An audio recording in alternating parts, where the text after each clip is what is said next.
ચલો, તો તમારા જે ક્વેશ્ચન મેં તમને હોમવર્ક આપ્યું હતું એનો આન્સર મળ્યો?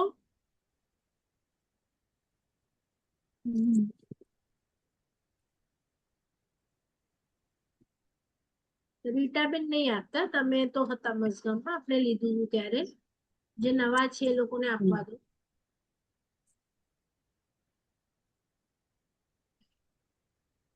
ચલો, નવા મેમ્બર્સ, હોમવર્ક થયું 10 મિનિટના બ્રેકમાં?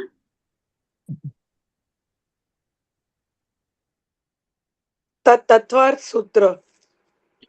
નહીં, આ તત્વાર્થ સૂત્રમાં આવે છે 8 ગુણો. બીજા આપણે દેરાસર વિધિમાં જે બોલીએ છીએ ને એ કયા એવા સૂત્રમાં આ 8 ગુણો આવે છે ત્યારે સૂત્રમાં? અચ્છા, સૂત્રમાં. મેં કીધું કયા ગ્રંથમાં?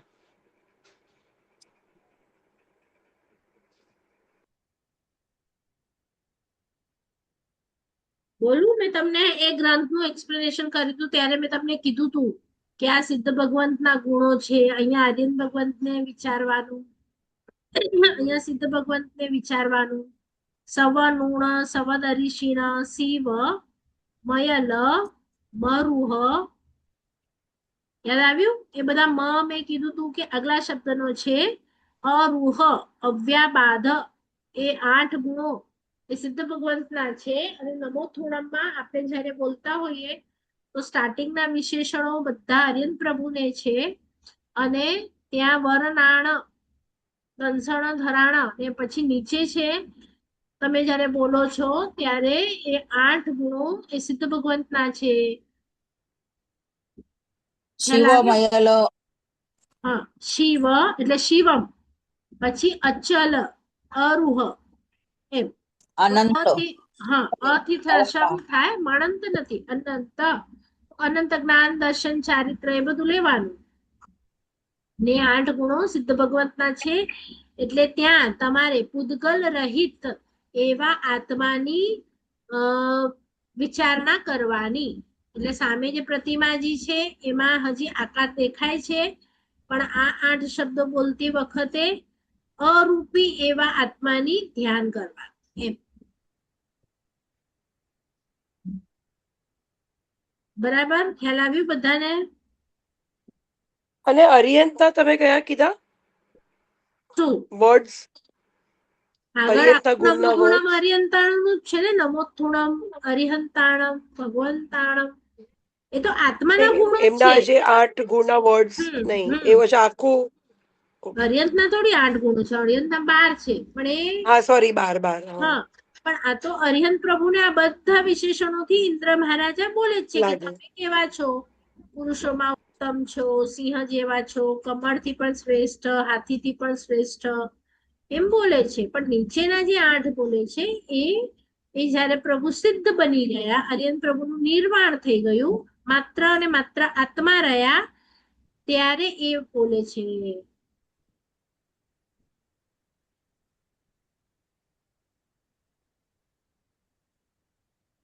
બરાબર?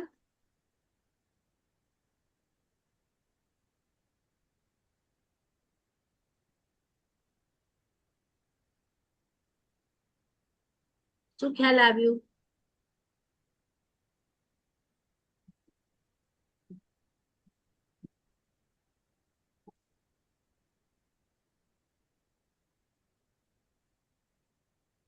બધું બધા પતાવી લો, પછી તમે લોકો બેસો વર્કમાં. પછી છે ને ધ્યાન ડિસ્ટ્રેક્ટ થશે ને તો નહીં ખબર. સોરી. હા, પહેલાના જે બધા ગુણો છે એ જ્યારે તીર્થંકર ભાવ એટલે નિર્વાણ નથી પામ્યા એ પહેલાના છે. એટલે પોતે જે પામે છે એ બીજાને બી પમાડે છે. પણ મુક્તાણમ મોગાણમ એટલે મુક્ત થયા અને મુક્ત બીજાને પણ કરાવો છો. તો એ ગુણો કઈ સિદ્ધ ભગવંતમાં નહીં હશે એવું નથી, એ પણ હશે. પણ આ બધા કમળ સાથે કે હાથી સાથે કે સરખાવે છે ત્યારે એમના આત્માની વાત કરે છે. પણ અર્યંત રૂપે છે. પ્રભુ તીર્થની સ્થાપના અર્યંત રૂપે જ કરે. પ્રભુ સિદ્ધ બની જાય પછી તીર્થની સ્થાપના ન કરે. અને નીચેના જે ગુણો છે 8 એ સિદ્ધ ભગવંત કે જેની અંદર અનંત જ્ઞાન, અનંત, હવે અંત નથી. જો અરિહંતપણાનો હજી અંત છે, તો અરિહંતમાં અનંત શબ્દ ન લાગે, સિદ્ધમાં અનંત શબ્દ લાગી શકે. ત્યાં આવશે એટલે એમની કેવળ જર્ની અરિહંતથી હા એમની કેવળ જર્ની જ્ઞાન અરિહંતથી છે ચાલુ થઈને પછી સિદ્ધ પર થઈ. પૂરી થાય. હા, અને આપણે ડાયરેક્ટ સિદ્ધ પણ થઈ શકીએ અરિહંત બન્યા વગર, તો એવું પોસિબલ છે એમ.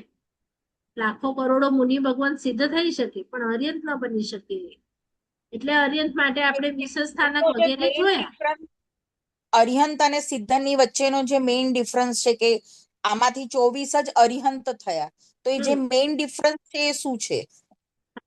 એ જ કહું છું ને કે આપણે જો લાખો લોકો એક સાથે આરાધના કરીએ, પૂજા કરીએ, પ્રતિક્રમણ કરીએ, પણ એ હા કરતી વખતે હું માત્ર મારું ધ્યાન રાખવું એવું થઈ શકે, હું માત્ર મારા ઘરવાળાનું ધ્યાન રાખવું એવું થઈ શકે, હું માત્ર મારા વિંગ વાળાનું ધ્યાન રાખવું એવું થઈ શકે, હું માત્ર મારા ગામવાળાનું ધ્યાન રાખવું એવું થઈ શકે, હું માત્ર અમારા કચ્છીઓનું ધ્યાન રાખવું એવું થઈ શકે. એમ કરતા કરતા એનો વિશ્વનો વ્યાપ, એનું જ્યારે આખા વર્લ્ડ અને 14 રાજલોકના દરેક જીવ માટે એને જ્યારે ભાવના થાય કે હું બધાને હેલ્પ કરું, એ એક જ વ્યક્તિ અરિહંત થઈ શકે.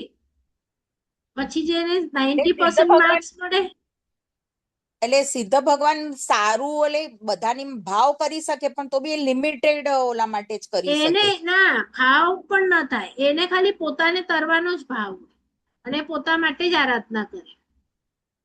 સિદ્ધ ભગવાન ફક્ત સ્વ માટે કરે હા, એટલે અને જો અરિહંત આ કેવું છે કે આપણે બધાએ પરીક્ષા આપી પણ કોઈકને 100 મળ્યા, તો 100 મળ્યા એ ફર્સ્ટ આવ્યો એમ કહેવાય, બરાબર ને? પ્રિન્સિપલ એનું જ બહુમાન કરે. તો એ 100 માંથી જે ફર્સ્ટ છે તીર્થંકર છે. એટલે ભાવના લાગણી બધા કરે પણ મારો કેટલો વ્યાપ છે એ મને જ ખબર છે. તો એ જો સેકન્ડ નંબર પર આવો તો તમે ગણધર બની શકો, તમારો વ્યાપમાં તમે થર્ડ નંબર પર આવો તો આચાર્ય થઈ શકો, ફોર્થ પર આવો તો ઉપાધ્યાય, ફિફ્થ પર આવો તો સાધુ, સિક્સ પર આવો તો શ્રાવક. એવી રીતે ધીરે ધીરે તમારી કેટેગરી નીચે આવતી જાય એમ.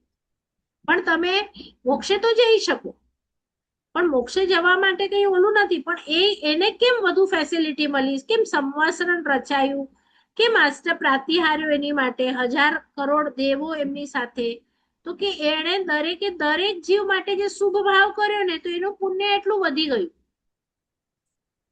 બીજાએ એટલું બધું નહીં કર્યું, પોતાના માટે કર્યું અથવા તો થોડાક જે નજદીકમાં હતા એટલે એમને બધા જીવોમાં મારા જેવો આત્મા છે કે એ બધાનું ભલું કરું એવો ભાવ નથી. અરિહંતે પણ બધાનું ભલું નથી કર્યું, માત્ર એમણે ભાવ કર્યો છે કે જો મારી શક્તિ એવી હોય તો હું સવી જીવ કરું શાસન રસી એમ. થોડો topic out of topic question પૂછું છું. કયા આરામાં તમને તીર્થંકર નામકર્મ બાંધી શકે? ખાલી બાંધી ચોથા તો આરામાં ક્યારે જ? પણ, ના ના ક્યારે પણ બાંધીશું, હમણાં તમે બાંધી અચ્છા, શકો. અચ્છા. પણ બાંધવા માટે પછી શું શું જોઈએ અને નિકાચિત કરવા શું શું જોઈએ એ અલગ ભણવું પડે. કારણ કે એની માટે 14 ગુણસ્થાનક છે. તમે પહેલા ગુણસ્થાનક પર કેટલું ચડી શકો, ચોથા ઉપર સંકિત એટલે સાચી સમજ આવે, પછી તમારો ગ્રોથ કેટલો થઈ શકે. એટલે એટલીસ્ટ સંકિત હોવું જોઈએ. એટલે સંકિત હમણાં પોસિબલ છે, તમને થાય એ પોસિબલ છે એમ.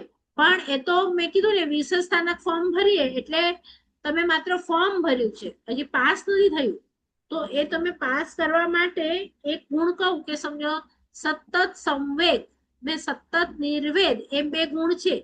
તો હવે સંવેગ અને નિર્વેદ ગુણ છે ને તમને કદાચ નવા શબ્દો લાગે, તો નિર્વેદ એટલે લખો ભવનો કંટાળો. ભવનો કંટાળો એને નિર્વેદ કહેવાય. સમવેદ કે સમવેગ? સ ઉપર મીંડું કરો ને વેગ, ને સ્પેલિંગ લખવું હોય તો SAM ઇંગ્લિશમાં લખો તો.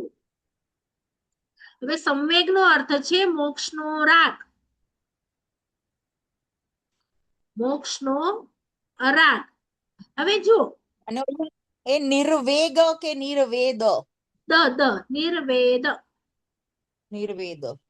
જો હમણાં ભવનો આપણને કંટાળો 3 અને વેદ સંવેગ હોય, એટલે મોક્ષ. નપુંસક વેદ, સ્ત્રી વેદ, પુરુષ વેદ.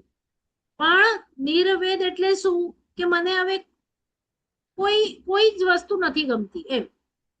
મને કોઈ ભવ જ નથી ગમતો, એ ચક્રવર્તી હોય, તીર્થંકરનો હોય, મનુષ્યનો હોય, દેવનો હોય, નારકીનો હોય, કોઈ ભવ નહીં, બધા ભવનો કંટાળો એમ. એને નિર્વેદ કહેવાય. અને આ બે ગુણ છે, જો તમારી અંદર આવે તો તમને મોક્ષ ગમે, મોક્ષનો રાગ થાય. હવે જો શાસ્ત્રમાં શું લખ્યું ખબર છે કે તમે અનંત કાળથી તો તમે લોકો છો જ, આત્મા તો છે જ આપણો, ક્યાંક ને ક્યાંક તો હતો જ. અને સમજો કે બધા જ ભાવ તમને જૈનના મળ્યા અને બધા જ ભાવમાં તમે આરાધના કરીને સાથીઓ કર્યો અને બધામાં માંગ્યું પણ મને સિદ્ધશિલામાં આવવું છે, મોક્ષ માંગ્યું તમે, પણ લખ્યું શાસ્ત્રમાં કે 99% મોક્ષનો દ્વેષ છે એમ લખ્યું. તો તમને લાગે કે આ વાત સાચી છે, મોક્ષનો દ્વેષ છે? બોલો, આ સાચું લાગે? પેલા એક દ્વેષ એટલે ન ગમે ને આપણને, જેમ રાગ હોય એ બહુ ન ગમે, ગમે. અને એનું ઓપોઝિટ હોય ને દ્વેષ.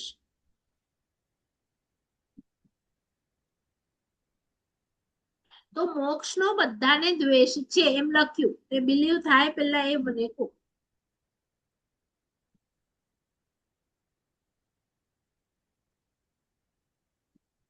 હવે એ લોકો પ્રૂફ કરીને બતાડે તમને કે કેવી રીતે પ્રૂફ કરીએ છીએ અમે, કે અમે શું કહીએ છીએ એ. તો જે વસ્તુનો રાગ હોય એની ઓપોઝિટ જે વસ્તુ હોય ને એનો દ્વેષ હોય. દાખલા તરીકે મને વ્હાઈટ કલર બહુ જ ગમે છે, અથવા તો મને એક વ્યક્તિ બહુ ગમે છે, તો એનો હવે જે દુશ્મન છે એના ઉપર શું હશે? મને દ્વેષ. જેમ મારું બાળક મને ગમે છે ને, એ બાળકનો જે દુશ્મન હશે એની ઉપર મને દ્વેષ હશે જ. જેમ કે મારું ગામ ગમે છે, તો એ ગામનો જે ગામ ઓપોઝિટ હશે એના ઉપર મને દ્વેષ હશે જ. એટલે ક્યાંક રાગ છે તો એના ઓપોઝિટ ઉપર આપણને દ્વેષ છે. તો આપણને બધાને 99% સંસાર ઉપર રાગ છે. તો સંસાર એટલે 4 ગતિ, બધું આવી ગયું. કપડા લો, દાગીના લો, માણસો લો, પરિસ્થિતિ લો, એ બધું ગમે જ છે. તો જે એનું ઓપોઝિટ છે એક્ઝેક્ટ, એની માટે બાય ડિફોલ્ટ આપણા મનમાં શું હોય? એવું ન થઈ શકે કે બંને વસ્તુ ગમે, કે તમને આગ એ ગમે ને તમને પાણી એ ગમે, એવું ના થઈ શકે. જે ઓપોઝિટ છે એ ઓપોઝિટ છે. એટલે કંઈક બેઠું 1% જેટલું મગજમાં સંસાર ગમે છે એ બધા માનો છો, અને સંસારમાં જો તમને કપડા, દાગીના, ખાવાનું બધું ગમતું હોય તો સિદ્ધશિલામાં એવું કઈ જ નથી, કઈ કરતા કઈ નથી. તો બાય ડિફોલ્ટ એવી જગ્યા જ્યાં આપણને નથી ગમતું, એટલે કે ગમે છે એવું કઈ જ નથી, તો આપણને ત્યાં જવું ગમે? ના ગમે. તમને હમણાં એસી ગાડી, ખાવાનું બધું ગમે છે, તો એવી જગ્યા પર હું તમને મોકલું. મેં તમને કીધું તું ને કે હું તમને ફ્રીમાં 2 જગ્યા પર લઈ જાઉં છું, 1 મહિનો પાકિસ્તાન અને 1 મહિનો સ્વિટ્ઝરલેન્ડ. કોણ ક્યાં ચાલશે બોલો? બંને ફ્રી છે. સ્વિટ્ઝરલેન્ડ.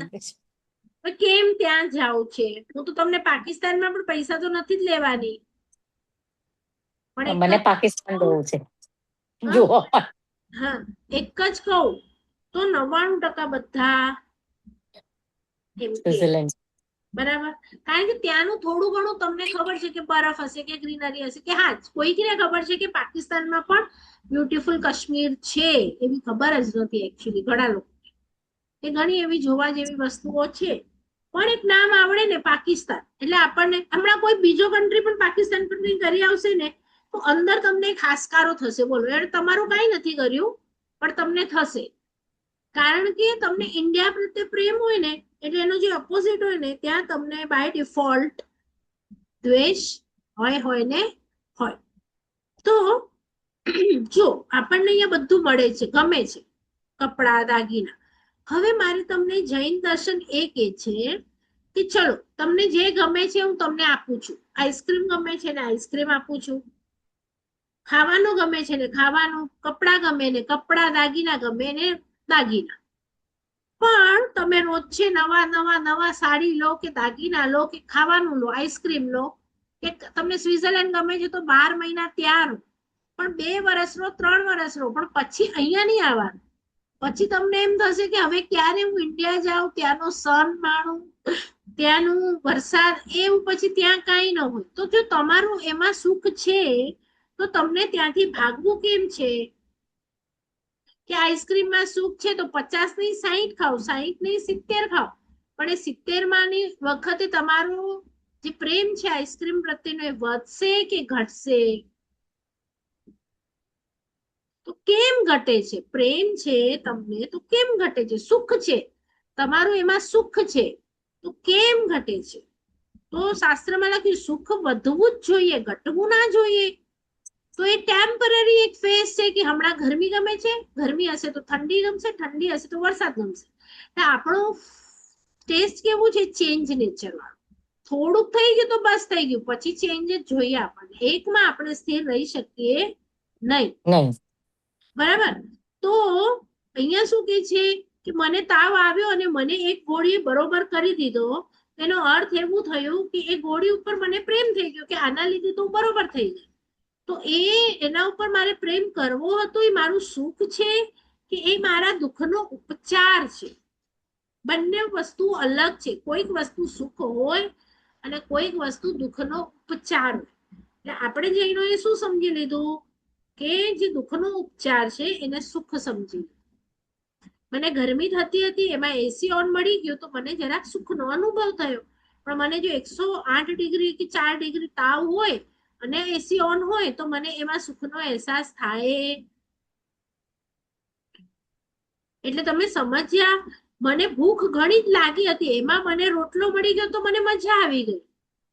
બરાબર? તો એ ભૂખ હોવી જોઈએ. મને ખૂબ પ્યાસ લાગી હતી, 2 દિવસથી લાગી હતી, અને આજે ઠંડુ શરબત મળ્યું તો એના જેવું સુખ મને ક્યાંય ન દેખાય. તો એ મને પહેલા એની પ્યાસ રૂપી મને દુઃખ તકલીફ હતી અને પછીથી મને એ સુખ મળ્યું છે. એટલે મને એ સુખ લાગે છે, પણ એ મારું જે દુઃખ હતું એનો એક ઉપચાર હતો. મને ઠંડી લાગી, તાપડું મળ્યું કે સ્વેટર મળ્યું તો એ મને સુખનો અનુભવ કરાવે. મને ઘરની ઝંખના હતી અને મળ્યું તો એ મને જે દુઃખરૂપી તૃષ્ણા અંદર પડી હતી અને મળ્યું તો મને એમ લાગે છે કે મને સુખનો અનુભવ થયો. પણ એ ઓરિજિનલી સુખનો અનુભવ નથી. એ દુઃખ, તમે દુઃખી હતા અને એનો ઉપચાર જે તમને મળ્યો એમાં તમને સુખનો અનુભવ થયો. પણ જેને કોઈ દુઃખ જ નથી તો એને ઓલી જે પેરાસિટામોલ છે ને એમાં સુખનો અનુભવ થાય. જેને ખંજવાળ આવતી હોય ને, ફોડી કે કઈ હોય ખંજવાળી તો એને મજા આવે, પણ હવે જેને છે જ નહીં કઈ ખંજવાળ તો એને ખંજવાળ કરવામાં મજા આવે ના આવે. તો એમ ઘણા લોકો એટલા સંતોષી છે કે એમને કોઈ નવા કપડા, કોઈ દાગીના, કોઈ ખાવા, જે મળે એમાં ખુશ જ છે. તો એ લોકોને કોઈ નવા ભરખા નથી અને નથી, માટે એ લોકો સુખી છે. पहला जे जमाने में पंहिंजे गाम में न रहंदा ने तो कहिड़ो हो कि ऊंच गाम में रहिजो, छोकरा छोकरी बि ओॾाથી ગોતીને ઓનમેજ વિયા કરી લાવીએ. દાગીનાનું પણ એક જ દુકાન હોય, એના દુકાન ઉપર જે એક બે ડિઝાઇન અવેલેબલ હોય લઈ લે. કપડાની દુકાન એક જ હોય, એમાં જે સાડી મળે ત્યારે લેટેસ્ટની એ લઈ લે. એક બ્લાઉઝ હોય, 2 બ્લાઉઝ કલર હોય, વ્હાઈટ કે બ્લેક, તો પતી ગયું. એમાં તો સાદડીએ થઈ જાય ને લગન બી ફરી આવીને બધું, અને એ લોકો હેપીલી આ રીતે જીવન જીવતા હતા. આપણને એવું લાગ્યું કે આપણે ગ્લોબલાઇઝેશન કર્યું એટલે આપણે મુંબઈમાં આવ્યા કે આ બધું વધ્યું તો આપણે સુખી, હેપી. પણ તમે તમારી અંદરની જાતને ચેક કરો કે જ્યારે તમે એક જ ગામમાં ફરતા હતા ને તમને ઓપ્શન જ ખબર છે કે આ એક જ દુકાન છે, તો જે મળ્યું એ લઈ લીધું, પતી ગયું. પણ હમણાં તમે તમારા એરિયામાં તો ફરો જ છો, પ્લસમાં તમારા માટે આખું ઇન્ડિયા ઓપન છે, આખું વર્લ્ડ ઓપન છે. તો એક વસ્તુ માટે બધું ફરવું, એનાથી તમારા શરીરને કષ્ટ થાય છે કે મજા આવે છે? અને ક્યાંક તમારો છોકરો તમને રોજ લઈ લઈને ફરે છે 12 મહિના 2 વર્ષ, અને જ્યારે એને એક ચીજ આમ ગમે ને કોઈ પણ, તો આપણે કહીએ ને પત્યું તને ગમ્યું કઈક, તો આ કેમ અંદરથી આવું થયું? તમને તો મજા આવવી જોઈતી હતી કે નહીં નહીં નહીં, હજી 2 વર્ષ આપણે ફરીએ ચલો. એટલે આપણે મૂળથી જ આપણા સિદ્ધાંતોને ઉડાડી દીધા, કે જે સંતોષ આપણા આત્માનો ગુણ હતો એને કાઢી નાખ્યું, અને વધારાની લાવ લાવ આ મોહનીય કર્મ અને આજની જે બદલાતી દુનિયા છે ને એને આપણી અંદર મૂકી દીધું. એ પછી દાગીના હોય, કપડા હોય, ફૂડ હોય, બધામાં આનાથી હજી કંઈક વધુ જોઈએ છે, આ બરોબર નથી, આ બરોબર નથી, હજી કંઈક હશે. એવામાં જે છે એની મજા પણ માણતા નથી. પહેલા નોર્મલ એ છોકરીના ઘરની બહાર માંડવો બાંધી અને લગ્ન થઈ જતા હતા કે નહીં? હવે બેસ્ટ વેન્યુ, બેસ્ટ મ્યુઝિશિયન, બધું બધું, અને તોય છેલ્લે તો બીજા કોઈકનું એક સારું લગ્ન આવશે ને એટલે આપણને તો એવું લાગે કે હાય હાય પાંજો તો મેળે જ જ બે. આટલું કરીને પછી પછી એવું હાલ છે. એટલે આપણે આત્માને ઉપરની સાઈડ લઈ જઈએ છીએ કે નીચે, એ તમે વિચાર. જૈનિઝમ તો એકદમ ક્લિયર કે છે કે આપણને જે લાગે છે કે આપણા હિસાબે કોણ સુખી, કે જેની પાસે બધું છે, તો નો, અમારા હિસાબે જેની પાસે કઈ નથી અને એને કઈ જોઈતું નથી એ વધારે સુખી છે. જેમ કે અંબાણી જેટલો દુખી એને કોઈ નહીં લાગતું હોય, આટલા પ્લેન સાચવવાના, યોટ સાચવવાની, આટલું મોટું ઘર એનું, એના વર્કર્સ, એના ગાડી, એના ટાયર્સ, એના ડ્રાઈવર્સ, એનું મેન્ટેનન્સ, એટલું આપણને છે પ્રોબ્લેમ્સ, એ તમે વિચારો. તમે એ જ સાડી કદાચ એકાદ વર્ષમાં બીજી વખતે પહેરી લો તો કોઈ કઈ નહીં કે, પણ એનાથી જો ભૂલથી પહેરાઈ ગઈ તો 10 વર્ષે પણ એક વખત. તો માઇન્ડ ઉપર તમે વિચારો કેટલું એનું ટેન્શન હશે. પીએ રાખો, આ કરો, પ્રાઇવેસી નામની કોઈ વસ્તુ નહીં. એટલે તમારા પહેલા તો તમે આત્મા છો, અને આત્મા પાસે જેટલું ઓછું હશે એટલો એ સુખી છે, એ વાત મગજમાં બેસે તો તમને સિદ્ધ ભગવંતનું જે સુખ છે ને એ મગજમાં બેસે. કે સમજો રાતના આપણે હમણાં સુઈ જશું તો એમાં આપણને નથી રસોઈ બનાવવાની, નથી કોઈ કિટીમાં જવાનું, નથી ફરવા જવાનું, નથી કોઈને સારા વર્ડ્સ બોલવાના, કે કાંઈ નથી કરવાનું. તો તમે સુઈ જાવ ને ઉઠો તો તમને ગમે કે ન ગમે, કે સારો ઊંઘ આવી જાય તો ઉઠો ત્યારે એમ લાગે ને કે આજ મજા આછી હોય. તો કેમ? તમે તો કઈ ખાધું નથી, શોપિંગ નથી કરી, તો મજા કેમ આવી ગઈ?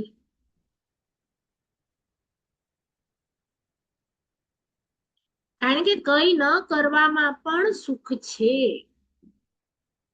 આ આત્માને કઈ નથી કરવું, આ શરીરને કારણે બધું કરાવવું પડે છે. તો કે છે થાય એટલું ઓછું કરો. જો જે કરવાનું છે ને ઘરના ચાર માટે એટલું કરો, પણ નવું નવું નવું શરીર રોજ કે છે કે તમે નહીં દોડો, કે અજાણે હેનકે નવો ફ્રેન્ડ બનાવ્યો, હડા કીટી હડા હું નવો, જેટલું તમે નવું કરશો ને એનો અંત નથી, અને શરીર છેલ્લે થાકવાનું છે, અને એ પણ કંટાળી જ જવાનું છે. તો તમે તમારી હાથ પગ આંખ કાન નાક બરોબર છે, તો કર્મ બાંધવામાં નહીં પણ કર્મ તોડવામાં તમે એનો સહારો લઈ લો.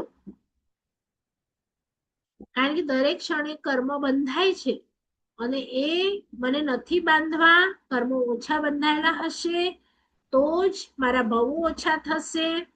નહીં તો છે ને મને આ દાગીનો ગમ્યો, જો હવે તમને રિયાલિટી બતાવું, આ હાર પણ ગમ્યું, આ હાર પણ ગમ્યું, સિલ્વર પણ ગમ્યું, ગોલ્ડ પણ ગમ્યું, રૂબી પણ ગમ્યું, આ સાડી પણ ગમી. હવે આ જેટલું ગમ્યું છે ને એટલા ભાવ બધા પોતપોતાના કેલ્ક્યુલેટ કરો. જન્મથી હમણાં સુધીનું ગમ્યાનું લિસ્ટ બનાવો, અને જે પણ તમને કોઈકના ઘરની ટાઇલ પણ ગમી હશે ને તો એ માટીમાં તમારો એક ભાવ તો ફિક્સ છે જ. એટલે તમે બધા ભાવને કેલ્ક્યુલેટ કરો અને પછી મને કહો કે તમારા ભાવો ઓછા કે તમારા ભાવો વધુ. અને એટલા ભાવ એટલે એટલા મરણ, અને એટલા ભાવોમાં એ સ્વજનોનો જે વિયોગ અને બીમારી આવે એ અલગ. જે પણ તમને બરફ ગમ્યું તો એ બરફમાં ભાવ, જે પાણી ગમ્યું એમાંય ભાવ, જે ગ્રીનરી ગમી એમાંય ભાવ, જે ફ્રૂટ ગમ્યું એમાં એક ભાવ, બધું બધું બધું કેલ્ક્યુલેટ કરી લેવાનું. એ તો પડે ભાવ આવે પછી તો. તો એટલે જ તો એટલે એને તમે આપણને કઈ બી ગમે તો એનું એટલે we should not describe કે we liked it, we should be silent about it. જો ગમ્યું તો આ એક વનસ્પતિ છે અને આ મારા જેવો જીવ હતો અને એને એમાં જન્મ લેવું પડ્યું છે કારણ કે એની એમાં આસક્તિ હતી. તો મારી પણ જ્યાં આસક્તિ છે ત્યાં ઉત્પત્તિ છે. તો જ્યાં જ્યાં આસક્તિ ત્યાં ત્યાં ઉત્પત્તિ. તો બરફને જોઈને બરફ ગમે છે એમ કે આમાં પણ મારા જેવો હતો આત્મા અને આ જે બરફમાં ગયો છે તેમ હું પણ જઈ શકું છું. ત્યાં લાખો કરોડો અબજો આત્મા અહીંયા બરફ તરીકે છે અને કેટલો સમય અહીંયા રહેશે અને કઈ એમને ધર્મ મળવાનું નથી. તો આવામાં મારે ભાવ કરવો છે એવું બધું તત્વચિંતન ત્યાં જઈને કરી શકો તમે. આ તો પછી જે વિચાર ભણો ત્યારે બધું આવે અલગ અલગ તત્વચિંતન. પણ હમણાં તો કે ભાઈ મારે એટલું તમે સમજો કે જેટલા ભાવ ને એટલા તમારા મરણ. હવે એટલા મરણ અને એને મરણમાં એટલો જ પીડા થાય. પછી તમે નાના કોક્રોચ નો જીવ હોય કે સાવ હવાના વાયુકણનો જીવ હોય કે આપણો જીવ, મરણની પીડા તો બધાને સરખી. જન્મની પીડા એનાથી વધારે છે, મરણ કરતા વધારે છે. જ્યારે જન્મ લે ને આત્મા ત્યારે પણ એટલી જ પીડા છે. તો એ બધી તો આપણે કરવાની જ છે. એટલે હવે ડિસાઈડ કરો કે ભવો વધારે કે ભવો ઓછા. એટલે કોઈ પણ ચીજ પર આસક્તિ કરવી નહીં. હા, કારણ કે જો કોઈ પણ ચીજ એટલે ડાયમંડ છે ને એ પણ એક પૃથ્વીકાનો જીવ જ છે ને. એ ડાયમંડ કેવી રીતે બન્યો? પૃથ્વીકાનો જીવ હતો. એમાં આપણે કુહાડી મારી ત્યારે જીવ જતો રહ્યો અને ડેડ બોડી બની ગયું. જીવ ને ડેડ બોડી છે, કલેવર, ગોલ્ડ હોય કે ડાયમંડ હોય કે રૂપી હોય, વોટેવર.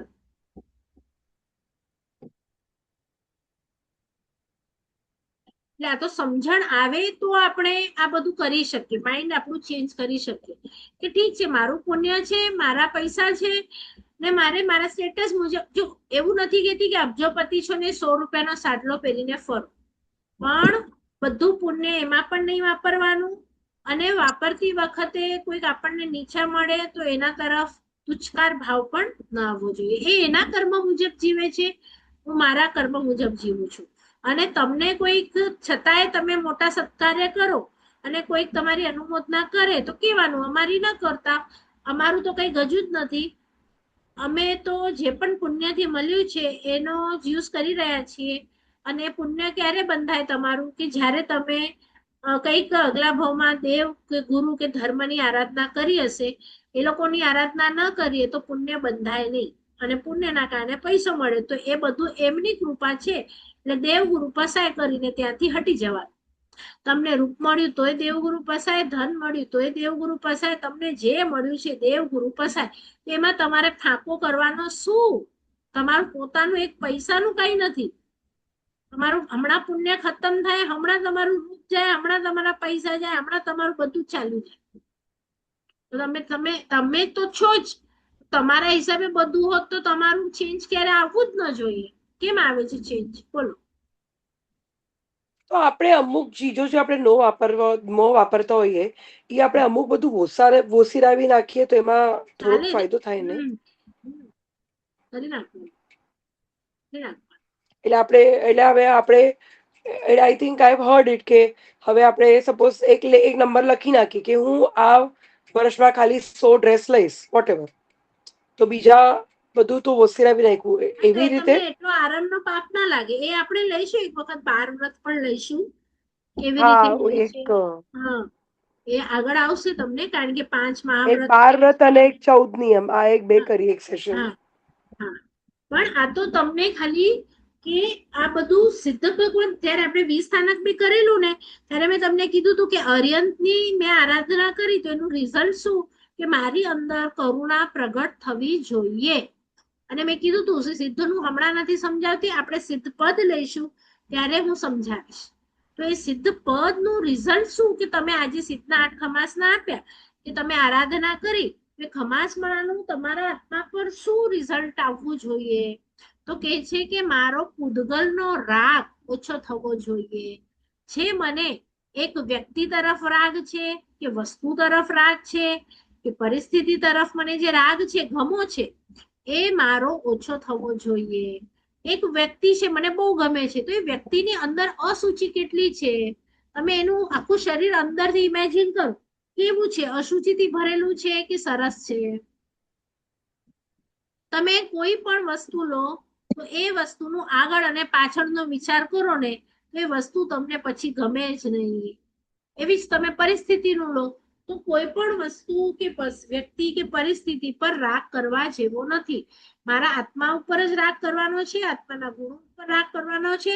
જો આવું કંઈક તમારી અંદર 1% થાય તો એમ થાય કે સિદ્ધ ભગવંતોની કૃપા થઈ અને તમારું આ ભાવ સફળ થયું, કારણ કે આ કણિયો તમને ગમ્યો, અને એ કણિયો ગમ્યો એટલે હવે આજથી તમને સંસાર ઉપર કંટાળો આવવાનો શરૂ થયો, અને મોક્ષ ઉપર હજી તો તમારો સંસાર ઉપર કંટાળો આવ્યો છે ને, એટલે જે સંસાર ઉપર રાગ હતો એટલે મોક્ષ ઉપર દ્વેષ હતો, તો એ જે કંટાળો આવવાના કારણે જે દ્વેષ હતો એ દ્વેષ ગયો, એટલે હજી તો તમે મોક્ષના અદ્વેષી કહેવાઓ. હજી તમને મોક્ષનો રાગ છે એવું હું નહીં કહું. એ તો સંસાર ઉપર ખૂબ જ નફરત થાય ને એ વખતે આપણને મોક્ષ ઉપર રાગ થાય. તો હજી આપણે મોક્ષના આ ભાવમાં અદ્વેષી પણ બનીએ ને, દ્વેષ ઓછો થઈ જાય ને, તો પણ તમે કહો છો કે મોક્ષનો માર્ગ તમને મળ્યો અને સિદ્ધ ભગવંતની કૃપા આપણા ઉપર થઈ એમ. તો જે બધાએ જે ચારિત્ર લીધું છે તો એ લોકોએ તો બધું સંસાર ને બધું ત્યાગી નાખ્યું છે, એટલે એ લોકોના એટલું બધું ઓસિરાવીને એટલું બધું કટ કરી નાખ્યું છે, રાઈટ? તમે જુઓ ને તમારા માઇન્ડમાં હજી પણ બધું હોય એ જ સુખી હોય, તો આપણા ભગવાન સૌથી વધુ મૂર્ખા કહેવાય. બધું હતું, રાજકુમાર, મમ્મી પપ્પા, ઘરવાળી, છોકરાઓ, દાગીના, એમણે બધું છોડ્યું. તો આપણે ત્યાંથી શું લીધું? એમની પૂજા કરીએ છીએ છતાંય આપણે શું પકડ્યું? કે બધું હોય એ સુખી, કે બધો છોડનારો સુખી? શું છે હજી માઇન્ડમાં? નાના મારા સાહેબ નીકળે કોઈ તડકામાં તો બિચારા અરર આમ નીકળી જાય, એટલે એ સુખી છે એવું લાગે, ત્યારે એ દુખી છે એવું લાગે, કારણ કે આપણે શરીરને જ જોઈએ ને. એને વાળ ખેંચાવ્યા, એની કેટલી પેન થઈ હશે, પણ એને હવે શું મળશે, એને આત્માનું શું સુખ ભોગવ્યું એ આપણે નહીં વિચારીએ. એને શરીરના લેવલ ઉપર જ આપણે જશું. અને જ્યારે કે આપણે પોતા સોલ છીએ તો સોલના હિસાબે આપણે સર્ચ કરવાનું છે હવે, કે એના સોલ માટે એને શું કર્યું, અને સોલને સારું હેપી છે કે નહીં. બોડીને પેઇન છે પણ સોલ હેપી છે, because body and soul both are એકદમ કહેવાય ને કે કટ્ટર. પણ આપણે આપણા બધા મહારાજ સાહેબોને પણ બધાને પદ આપીએ છે કે આ આચાર્ય છે, આ છે ઉપર, તો આપણે એમાં પણ પદ આવે એ લોકોને, તો એમાં પણ તો આસક્તિ લાગી જ શકે ને. હા, તો એટલે તો ભગવાન ઉપર રાગ, ગુરુ ઉપર અને ધર્મ ઉપર રાગ કરીએ ને એને ગુણાનું રાગ કહેવાય. એ ગુણાનું રાગ આત્મા માટે સારું, પણ સંસાર ઉપર જે રાગ છે એ ખરાબ. ગુણનો રાગ, સોરી, આશક્તિ એટલે? આશક્તિ મીન્સ કોઈ ચીજ પાકે ગમે એટલે પાઉન કે એવું કહ્યું ને આ ખૂબ રીતે જ આશક્તિ. આપણને એના ઉપર રાગ હોય ને, પ્રેમ હોય ને, એને છોડી ન પ્રેમ શકીએ, થી પાકે એની નહીં માટે કે કંઈ પણ પાઉન કરવા તૈયાર થઈ જઈએ એમ. દાખલા તરીકે હું એક ભિખારી છું. હવે પરિગ્રહ જે શબ્દ વાપરે ને આપણા શાસ્ત્રમાં, તો પરિગ્રહ એટલે આપણને શું લાગે, આની પાસે બહુ બધી આઈટમ્સ છે ને એને પરિગ્રહ કહેવાય. તો પછી ભગવાન સૌથી મોટા પરિગ્રહ, કારણ કે જન્મ્યા જ રાજાના ઘરે છે, તો એમની પાસે તો હાઈએસ્ટ ગાય, હાથી, ઘોડા, બળદ, સોનું બધું છે. તો પણ લખ્યું કે ભગવાન અપરિગ્રહી. તો શા માટે? તો પરિગ્રહ એટલે શબ્દ શું, કે એ વસ્તુઓ ઉપર આપણને આસક્તિ કે મૂર્છા કે મમત્વ ભાવ કેટલો છે. તો એમણે 1 સેકન્ડમાં છોડી દીધું, એટલે એમણે કોઈ વસ્તુ ઉપર એવો ભાવ હતો જ નહીં. અને આપણને આપણી ફેવરેટ વસ્તુ જ્યાં પણ છોડતા વાર લાગે એટલે સમજી જવાનું કે એના ઉપર આપણને મમત્વ ભાવ છે. જો 1 સેકન્ડમાં છૂટી જાય ને તો તમને એટલો ભાવ નથી મમત્વનો, પણ જો છોડતા વાર લાગે તો શું સમજવાનું, કે મમત્વ ભાવ છે. તો એમ આપણને એમ લાગે કે એક ભિખારી છે રસ્તા ઉપર, તો એની અંદર એની પાસે ક્યાં પરિગ્રહ છે? એની પાસે તો એક વાટકા સિવાય કોઈ વસ્તુ જ નથી. પણ ત્યાં લખ્યું કે એ વાટકો અગર કોઈ બીજો ચોર લઈને ભાગે ને તો એ પાછળ દોડશે અને પથ્થરો પણ મારશે કે મારો વાટકો લઈને કેમ ભાગ્યો. તો એને એ વાટકા ઉપર પણ જો એટલું મમત્વ હોય ને, એનો મતલબ એની અંદર એ મમત્વ ભાવ, આસક્તિનો ભાવ પડ્યો છે ને એ પણ પરિગ્રહી છે એમ. અને ઘણું બધું હોય તો વીર પ્રભુના જે 10 શ્રાવકો છે ને એની માટે લખ્યું કે એ લોકો નિષ્પરિગ્રહી. તો આટલા બધા બધું હોવા છતાં, સોનું ચાંદી, ગાયો, ઘરવાળી, છોકરાઓ હોવા છતાં કેમ લખ્યું નિષ્પરિગ્રહી? કારણ કે એ લોકોને એક એક મહિનો પોષદ લેવું હોય તો લઈ લે, એક વસ્તુ એક સેકન્ડમાં ભગવાન છોડવાનું કે તો છોડી દે, એમને જરાય કોઈના ઉપર મમત્વ ભાવ જ નહીં હતો. ને એ જ તમારો મેં તમને કીધું હતું ને કે તમારો એક ડ્રેસ નવો આજે ઇસ્ત્રીવાળો બાળી નાખે તો તમારા મોઢાથી જે સરસ્વતી નીકળે એ તમારો આસક્તિનો ભાવ. જો ન નીકળે તો તમને નથી આસક્તિ, ને નીકળે તો છે. બરાબર? ટેસ્ટ કરું બધાનો, એક એક સોનાનો હીરાનો લોકરનો નંબર આપો, લઈ લઉં એક એક, પછી જોઈએ શું ભાવ આવે છે. બરાબર? એટલે એ મમત્વ છે કે નહીં, રાગ ઓછો છે કે નહીં, એ બધું. પણ આ તો ખાલી સમજાવું છું કે આવી રીતે હોય ને તો સિદ્ધની કૃપા થાય ને તો દરેક પૂતગલ ઉપરથી થોડો થોડો આ ભાવમાં સમજીને રાગ ઓછો કરવાનો છે. કારણ કે જેટલો રાગ હશે ને એટલા ભાવો આપણા વધી જશે. એટલે ભાવના ડરથી ડરીને એ રાગ નથી ઓછો કરવાનો, સમજીને કે ભાઈ હું આત્મા છું અને મને એકે આમાંથી વસ્તુઓ નેક્સ્ટ ભાવમાં લઈ જવાની નથી, આપવાના જ નથી કોઈ, તો હું શું રાગ કરું? બોલો. જો લઈ જવા મળે ને તો બધું રાગ કરું, પણ લઈ જ જવા ના મળે તો શું રાગ કરું? બરાબર? જી નાગના વિરુદ્ધ સોનો ચાંદી તો રેવા દો, આપણે આપણી તકીઓ, આપણી ચાદર, આપણી પેન, આપણી બુક, તો એ તું કઈ આપણું રીતે પડે છે નેક્સ્ટ ને ટાઈમ? એમાં જ બધું આવી ગયું. હા, આપણે જોઈએ નેક્સ્ટ ટાઈમ. જી નાગના વિરુદ્ધ કંઈ પણ બોલાવ્યું તો મિચ્છામિ સર્વમંગલ માંગલ્યમ સર્વ કલ્યાણ કારણમ પ્રધાનામ સર્વધર્માણમ જૈનમ જયતિ શાસનમ. રાગ ઓછો કરવાનો, તમને કોઈ તકતીઓ ચાદર પણ એ આપવાનું નથી. તમે જોઈ લેજો, જે પણ તમારું છે ને એ રાગ ઓછો કરતા જાઓ. આપણા પતિ પણ છે ને આપણી સાથે નહીં આવે, છોકરાઓ પેલા જ આપણને બાળશે પણ સાથે નહીં જ આવે. બરાબર? એટલે છોડી નથી દેવાના કાલથી, એમના પ્રત્યેનો સમજણ પૂર્વકનો રાગ જે અંદર પડ્યો છે ખોટો, એને ઓછો કરતા જવાનું છે કે નહીં. એ લોકો પણ એક આત્મા છે, અર્યનસિદ્ધ થઈ શકે છે, મારા સાધર્મિક છે, એમને પ્રેમથી ખવડાવવું પીવડાવવું, પણ અનિત્ય તો છે એ લોકો પણ. કારણ કે શરીરમાં છે, આત્મા નિત્ય છે પણ શરીર તો અનિત્ય છે, તો કોઈ પણ ક્યારે પણ જઈ શકે છે. તો આવું બધું વિચારીને રાગ થોડો અશુચિ છે તો હું શું રાગ કરું, ધીરે ધીરે રાગ ઘટાડતા જવાનું. અને ગુણોનો રાગ વધારવાનો, એમની અંદર ગુણો તો હશે ને કોઈ ને કોઈ, એ ગુણો પ્રત્યે રાગ કરવાનો કે આ કેટલું સરસ દાન આપે છે, વૈયાવચ કરે છે, વોટેવર જે પણ હોય તે. ચલો બેન, આભાર. આભાર. આભાર. આભાર. ક્લાસમાં સવાલો કઈ હોય તો લખી રાખજો, વોટ્સએપ કરજો. Okay, thank you. Thank you. Hiteshbhai નું મોકલાવ્યું છે, સાંભળજો બધા.